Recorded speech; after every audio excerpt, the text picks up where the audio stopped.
Hello everybody and welcome back to another edition of LJH Productions. We're going to do something a little different here. I have my friend Jeff here, and I thought I would go over his top favorite comedies, and we'll talk about them and compare them to what I like, what he likes, and stuff like that. Jeff, introduce yourself a little bit. Hey, my name is Jeff, and friends of Lewis, and like a lot of comedies, music, and looking forward to doing this, and it'll be pretty cool. Yeah, so everybody loves a good comedy, and everybody has really different tastes, which is why I wanted to. We've been talking about doing this for a bit, and getting somebody else's perspective other than just mine. So we're gonna. So, you want to count up or you want to count down? Count down. Count down. Yeah. All right. So starting from, you said 10. First favorite comedy of all time that you can just go to. I would say my number 10 would be Fletch. And then Chevy Chase. It's one of those classic movies that you just, if it's on, you have to watch. It's funny. It's got its drama. It's got a couple moments in there you're like, all right, where's the comedy again? It's one of those. Yep. Absolutely. It's Chevy Chase at his best. Just a classic. Yeah, absolutely. Anything I would say from that era, it's just so. If we're gonna, my number 10, Yep. Planes, Trains, and Automobiles. Oh, good one. It's a Thanksgiving movie that definitely we don't have enough of, and it's one of those films that you can just again watch constantly and love and Absolutely. refreeze. Come on, I know the entire thing. Okay, there we go. Yeah. So, hey, you're number 9. My number 9, I would say. We'll split between these two. My 8 and 9. Vegas Vacation. Another Chevy Chase classic, and the only one in Vegas Vacation, actually, the first one in the franchise to make the PG-13. Yes, correct. And to me, one of the greatest parts about that film is just the jealousy between him and Wayne Newton. Oh, awesome. Just priceless. Priceless. That scene. Yep. And then the son winning all the cars at the end and Arrow taking him home. I mean, Nick Papagiorgio from yes. Arizona. Yep. And then Right. running into his cousin out there too. Like, what are you doing here? Like, Yeah. Cousin had just pissed out of nowhere. That's right. Just another one of Chevy Chase's best death throughout. So my number 9, Stripes. Ah, yes. I mean, Bill Murray. And Howard Ramis at their freaking best. At the best. And that was before Ghostbusters. Yes. Which was, I guess you can say, kind of started it all. Without a doubt. That movie started it all. Comedies this day and age, I feel like try too hard. Where like back then they flowed. They let it flow, right? And they made things a lot easier, and they improvised a lot more than looking at the script. Absolutely. Yeah. Totally agree. Yep. Number 8. Ace Ventura, Pet Detective. Jim Carrey, definitely at his best. Courtney Cox actually had to really get used to the improv and stuff with that film. She had a very hard time, but once I just watched that interview not too long ago. Actually, she said it took some getting used to, but she did enjoy working with him, and I mean, You know, like and that's another thing that I want to talk about. Movies like Ace Ventura: Pet Detective can't get made now with the way Right. that they address things now and how people feel about Yeah. I certain mean, situations. But you know, it's meant to be not overthinking. It's meant to be funny, and correct. you know, it's. I love the whole Einhorn thing and how iconic that scene actually is when he first finds out. Oh yeah. You know, It's priceless. yeah, and it's actually one of Jim Carrey's favorite films to talk about, which is great. So my number 8 is also a Jim Carrey movie, uh, Dumb and Dumber. Ah. Again, Yes. another one you can't. Must see. Yeah, Must see. must see, but Must can't be see. redone. They And tried. They yeah, I tried. might be the only one that feels like Dumb and Dumber should have been a one and done. You know, Dumb and Dumber 2, I felt they tried too They hard. tried too hard. Yeah, Yeah. They tried too hard. and when Harry met Lloyd, just erased that. Yeah. Pretend it doesn't even exist. Yeah, really. Yeah. You know. You know, it's just yeah. That was rough. You know, but especially it just the whole beginning part of that movie with them with the whole airport scene and him talking about being in the air, riding her to the airport, and he's saying you're most likely you'll go on the way to the airport. You know, not on the plane. And she's just like, can you watch the road? She's swerving. Exactly. He's swerving and swerving and swerving and swerving. Yeah. That's right. What are we on, 7? 7. Yep. Happy Gilmore. To me, Adam Sandler's best film. I'm not the hugest Adam Sandler fan, but the movies that I do like with him, Right. Happy Gilmore is in my top 3. The Bob Barker scene. The Bob Barker scene. Iconic. That and, you know, as much as I love Adam Sandler movie, you know who stole the movie for me in that? Shooter McGowan. Oh yeah. The way that Yeah, he was good. Yeah, he just had to portray everything. He was like, yeah, I've been playing golf for years. This moron's gonna beat me. That's right.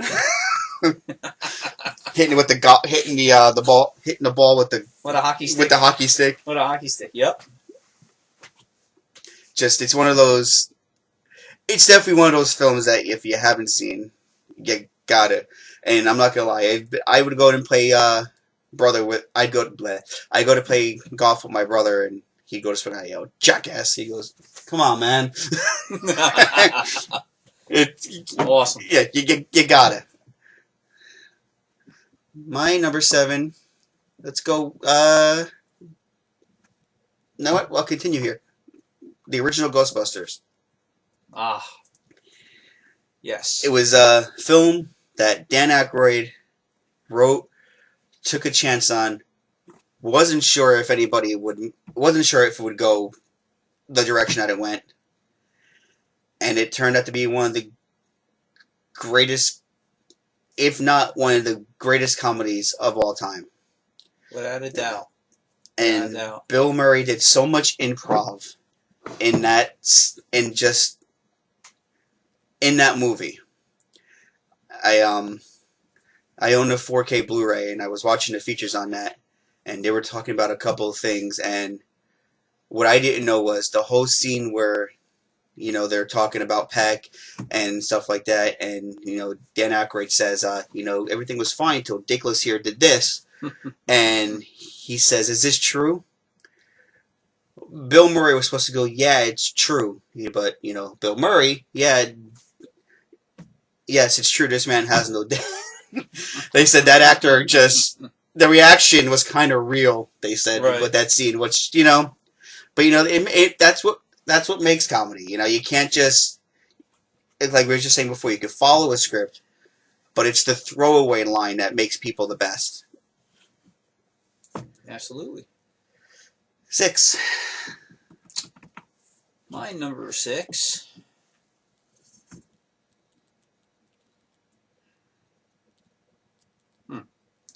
My number, Beverly Hills Cop. Eddie Murphy at his best. And that was Eddie Murphy back when he was still the old Saturday Night Live Eddie Murphy. Back when he didn't hold back. And I feel like a lot of stuff that he does now, he holds back the talent that he can be. So it's, again, one of those comedies that wasn't afraid to push the boundaries and knew what he could get away with. An amazing movie. Yep. And I'm hoping the new one is just as good, and he goes back to the old Saturday Night Live ways. Just might. I mean, most of the cast is coming back. Yeah, I know if 2 or 3 people had passed, right? But most of the number 6 for me, I would say. I guess it counts as a comedy, but honestly, I would say the original Jackass movie. Oh, yeah. They're dumb, and it was funny. Jackass is one of those shows in the 90s where you were curious to see how far they would take something, and then you watched the movie and you were like, even though you were covering your eyes through most of it, it was great. I'd have to say my favorite part of that entire movie, though, is when they locked Bam in the U-Haul with all the snakes. Oh, yeah. He just sat there and cried. That was awesome. Yeah, if you can't do that was awesome. If you can't do shit like that to friends, then what's the exactly? What's the point of having friends? Like, he was like, "You crying?" He's like, "Yeah, fuck, man." Number 5. My number 5, Uncle Buck. Definitely a John Candy movie at his best. Also, the debut of Macaulay Culkin. Correct, yes. Another one of those come-together family movies where you have to discover what family is. That's what made Uncle Buck such a classic movie, and it's quotable. It's one when you can just randomly quote something and people know what you're talking about. Yes, it makes it iconic. And Uncle Buck is one of those films. I love the scene where he first meets her boyfriend. Oh, that was awesome. That was awesome. He goes, "That's a name." He goes, "And Buck's a name?" Like, when he throws him in the trunk. Yeah. Oh, great! It's great. And one other side note about that movie: it's the same house that was used in Home Alone. Yes, it is. They actually, house has been all over the map. Next one for me, Step Brothers. Ah. Yeah, there you go. It's one of the only Will Ferrell movies I don't mind. And, J.C. Reilly and him, they just make a great team. It's not afraid to push. It was funny. It's one of those movies that you have to shut your brain off to love it.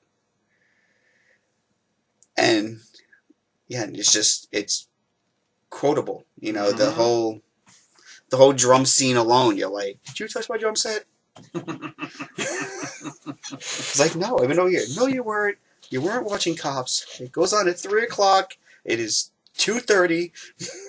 That's right. Classic. 4. Half-Baked. What's not to say about that movie? Exactly. The stuff that they... here if that was one of those films, and, that was right in the center of the Full House craze. If you went to see that film, you got a whole different side of Bob Saget you didn't know existed. That's right. And it's what kind of started his raunchy comedy, and honestly, it's what really put Dave Chappelle on the map. That's right. And, it's... Jim Breuer, too. Yeah. It's... So many things you say about that movie, but at the same time, you got to keep it PG. Yeah. Yeah, I know. You just gotta watch Yeah. it for yourself. Another 4, yeah. So 4 for me is Christmas Vacation. Awesome. 'Tis the season. Yep. You know, and I watched it outside of Christmas. You just sometimes you gotta. It's one of those. Oh yeah.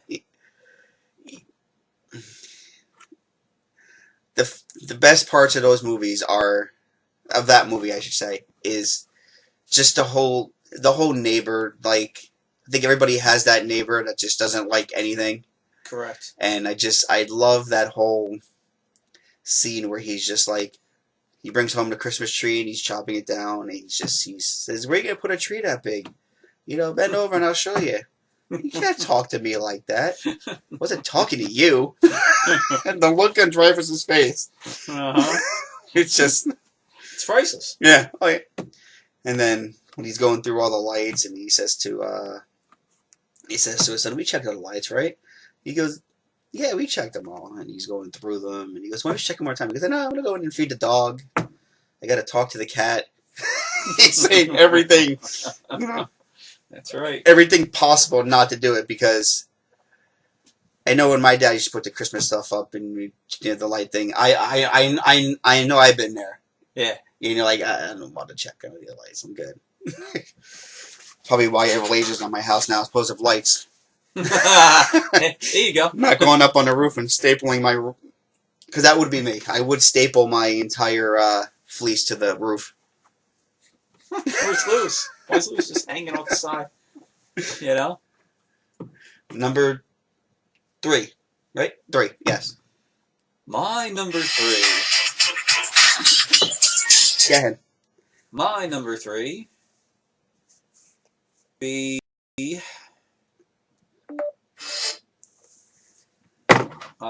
Billy Madison. You know, so I'm gonna have to have you talk about this one a little bit more, because it's honestly one of the Adam Sandler movies I've never been able to get through. Really? Why? I don't know. I guess, you know how I said it, sometimes you can't overthink a movie. Yeah. For some reason, that's just one of the movies that I just entirely overthink. Oh, man. But you know, I definitely want to watch it again. I tried to watch it when maybe because I watched it too young. I don't know. I have to But you got any favorite quotes or part of the movie that you like the most? No, come on. It's great when you keep seeing the penguin. Mm. All right, and That part I do remember. the penguin keeps popping up. Yeah, that part I do remember. Friggin' awesome. You know? It's number 3 for me. The original Wayne's World. Ah, yes. Because it was a different type of comedy. Like, you didn't know what you were expecting. Like, at the time, people didn't know how to react to someone breaking the fourth wall and talking to the audience. Yes. And that's what makes Wayne's World such a great film. Not to mention, we were talking about music when we first started. Yep.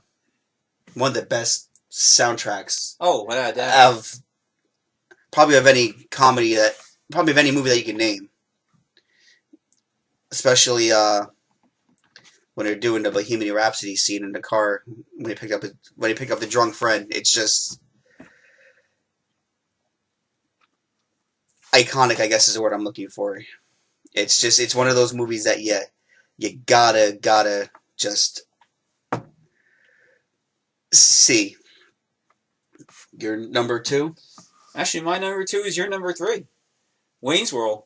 And what can I say? He just said it all. Yeah, it's I one mean, of the, he just said it all, right? He just said it all. you know, it's one of the movies that I made my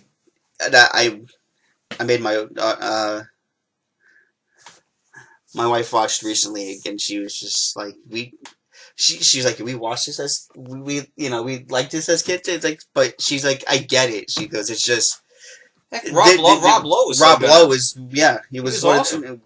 Yeah. So that was 3, right? I'm 2. sorry, lose track here. Okay, so So we're gonna do a bonus here because I have to do my number one and add my bonus. But number one, Tommy Boy. Yes. Yes. One of David Spade and Chris Farley. There was not a better duo. Totally agree. Especially with that they look great movie. together. Yeah. It was one of those movies that, again, it's so quotable that there's memes to this day everywhere for it. Mm-hmm. And it brought out the best in Chris Farley. It brought out the best in David Spade. And it even kind of helped relaunch Rob Lowe a little bit again, too. Yeah. Yeah, because Rob Lowe was at a low point before that. Your number one? Airplane. How can you go wrong with Airplane? Again, one of those movies that cannot be made nowadays. There would be too many questions, and it's where to start with that movie. How they have to blow up the air pilot. Yeah. It's hysterical. Mm-hmm. We'll leave that to imagination and watch the film. And just the guy trying to quit everything, he was worried about everything in the world. I picked the bad day to stop smoking. I picked the bad day to stop drinking. Yes. Yes. And it's actually one of the first movies where Leslie Nielsen realized that he could do comedy. He did more dramas. Yeah, he used to do more, and then he realized that comedy was his niche. And then I believe right after that, or shortly after that, is when we got the Naked Gun movies. Oh, yeah, and that's where those are great on their own. He was awesome. So if you could pick one bonus film to add to it and make it an even 11, what would it be? Airheads. Adam Sandler, Brendan Fraser, and who's the other guy in that movie? But Airheads is one of those comedies where, again, the soundtrack's amazing. The soundtrack kicks ass. Yeah, you can't even. That's the start of one of the. Again, it's one of those movies where the soundtrack just makes the film, and them trying to get into the studio to get their album posted, and it just, no matter what they did, didn't work. Yep. It's more chaos. I remember that airing on HBO constantly when I was a kid. And, my last one is, again, I love the premise of it, is the remake to Heaven Can Wait, which is called Down to Earth. Okay. With Chris Rock. Okay. It's what they were able to get away with at that time is what makes that movie funny. You got this guy who's, a comedian, and then he gets trapped in this fat old dude, and yes. Oh, it's all. Yeah, it was great. Yeah, and nothing was overly thunk back then. It's just you made a comedy to make a movie. That's right. Everybody, it was all art. Yeah, nobody. They weren't afraid to say, "Well, we can't do this." Listen, everybody offended everybody. Yeah, and that was it, and everybody got a laugh out of it. It's it's what we need to. That's what we need now. It's what we got to kind of get back to. Absolutely. And I was saying to one of, it might have been you actually. We were talking about how great TV shows were back then, and how you couldn't, how you didn't overthink anything, All in the Family. All in the Family. Yeah. Even Family Ties. Family Ties. Stuff you just, these new comedies are good, but they just they're you can't be afraid that everybody's going to be They won't push the envelope right. anymore. Which They they need they to go to a certain spot and they just stop. Yeah, I Yeah. mean, maybe one day we'll get back to where we're not so hesitant. But there are a few shows that did push it, like even two broke girls Correct. did push that They envelope. Did. They did. Which was great. Another one, King of Queens pushed it too. King of Queens. Yep. Even the Big Bang Theory in the earlier seasons In the earlier seasons. Yeah. knew how far they could go, and actually the original George Lopez show. yeah. I mean, this one's not too bad. No, I don't know if it's not. Yeah, I've watched it. Was good. It's, but George Lopez is he's one of those comedians. Like, you either like what I do, yeah, or you don't have to watch the show. Exactly. And that's how we have to kind of think sometimes. And a lot of these, they're afraid to be who they are. Well, like Tim Allen too. If you pretty much his mantra. If you listen, if you don't like it, fine, don't watch. That's your opinion. Yeah. You don't watch. He's one hell of a comedian. Last Man Standing was a great show. Awesome show. And I mean, of course, even Tim the Two Man Tail, like you gotta. Yeah. And then these stand-up comedians now that are out, a lot of them were afraid to push. And, I don't know if you've heard of him, but that's honestly why I like Matt Rife. Have you seen of his work? I've heard him, yeah. Yeah. You gotta check out some of his work. He's not afraid to push the envelope, but he knows how far he can go. Like, he doesn't he says to you, hey, listen, if I offend, I'm sorry, but I'm here to make you laugh. I'm not, he goes, I don't feel that way in any way. It's just, right. He's just, and that's what comedy needs to be. But with that being said, we are getting close to that mark where, it starts to, where YouTube will start to count you down, and then it kind of forces you to do a short edit. But this was fun. It was awesome. We definitely have to do it again. We'll do, we definitely got to do a music one. Sounds good. Talk about our favorite bands and stuff like that. And, before we go, I do want to add one more comedy. If you don't mind, I'm going to speak for both of us here. No. It's one of those comedies, even if you were, when you hit your teens, if you don't watch this movie, you are out of your mind, because everybody somewhere can relate to this movie, because we've all had detention. So if you're a teenager watching this film and you've never seen it, you need to watch The Breakfast Club. Absolutely. Everybody related to being in detention at least once or twice and can understand. Especially if you ever had a Saturday. Yep. And there's nothing to do. Yeah. Yeah. Those are the worst detentions. Oh yeah. No. You're blowing you're blowing your weekend. And realizing and then learning what they all were in there for makes it even greater. Mm-hmm. But with that being said, we are going to wrap this one up. Hit that subscribe button if you haven't already. Hit the notification bells. Leave comments down below. Tell us what your favorite comedies were. We look forward from hearing from you guys. And check out the TikTok at LJ's Productions as well. And,